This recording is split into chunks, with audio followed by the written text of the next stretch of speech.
Ragging ലഹരിവിരുദ്ധ campaign സംഘടിപ്പിച്ചു. Sasthamkotta DB കോളേജിലാണ് ക്യാമ്പയിൻ നടത്തിയത്. കൊല്ലം ജില്ലാ ലീഗൽ സർവീസസ് അതോറിറ്റിയുടെയും കുന്നത്തൂർ താലൂക്ക് ലീഗൽ സർവീസസ് കമ്മിറ്റിയുടെയും നേതൃത്വത്തിലായിരുന്നു ക്യാമ്പയിൻ. കൊല്ലം ജില്ലാ ലീഗൽ സർവീസ് അതോറിറ്റിയും കുന്നത്തൂർ താലൂക്ക് ലീഗൽ സർവീസസ് കമ്മിറ്റിയും സംയുക്തമായാണ് ശാസ്താംകോട്ട ദേവസ്വം ബോർഡ് കോളേജിൽ റാഗിംഗ് ലഹരിവിരുദ്ധ ക്യാമ്പയിൻ സംഘടിപ്പിച്ചത്. താലൂക്ക് ലീഗൽ സർവീസസ് ചെയർപേഴ്സണായ ശാസ്താംകോട്ട കുടുംബ കോടതി ജഡ്ജി ടി സഞ്ജു ഉദ്ഘാടനം ചെയ്തു.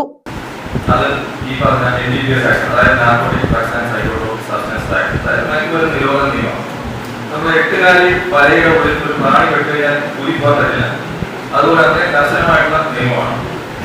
ജാമ്യത്തിനുള്ള വ്യവസ്ഥ ഉണ്ടോ എന്ന് ചോദിച്ചു കഴിഞ്ഞാൽ ജാമ്യത്തിനുള്ള വ്യവസ്ഥയുണ്ട്.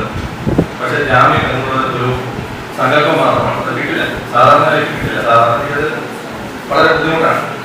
ഇങ്ങനെയുള്ള ഒരു സാഹസത്തിന് മുതിരുന്നതിന് മുമ്പ് ഇപ്പൊ ഭാഗ്യവശാൽ ഇപ്പോൾ ഇവിടെ വന്നപ്പോൾ ഞാൻ നമ്മുടെ പ്രിൻസിപ്പലുമായിട്ട് സംസാരിച്ചപ്പോൾ ഭാഗ്യവശാൽ നിങ്ങൾക്ക് എല്ലാവർക്കും അഭിമാനിക്കാം, ഇവിടെ നല്ലൊരു അവസ്ഥയാണ്. ഈ വക കാര്യങ്ങളൊന്നും ഇടപെടാത്ത കുട്ടികളാണ്. ഇതൊരു നല്ലൊരു അഭിപ്രായമാണ് അദ്ദേഹം. വളരെ സന്തോഷമുണ്ട്. സബ് ജഡ്ജി രേഖ ലോറിയൻ മുഖ്യപ്രഭാഷണം നടത്തി.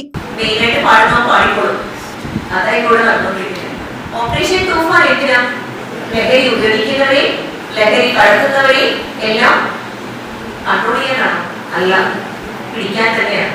എന്തിനാ? സ്റ്റോപ്പ് ചെയ്യാൻ.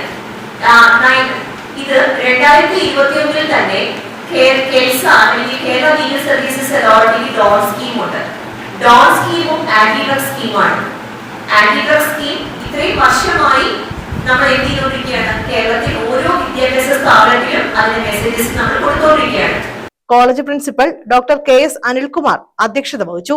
ലീഗൽ സർവീസസ് പാനൽ അഭിഭാഷക അഡ്വക്കേറ്റ് S സുകന്യ റാഗിംഗ് വിരുദ്ധ ബോധവൽക്കരണ ക്ലാസും Sasthamkotta excise preventive officer Jinu Thankachan ലഹരി വിരുദ്ധ ബോധവൽക്കരണ ക്ലാസും എടുത്തു. Sasthamkotta bar association secretary advocate Sini Vipin, taluk legal service secretary Uday Sabareesham, കോളേജിലെ anti ragging cell coordinator doctor Sushanth, NSS programme officer doctor Arun Shanoj, doctor Meera AP, paralegal volunteer Shyamachandran എന്നിവർ പങ്കെടുത്തു. News bureau, Sasthamkotta.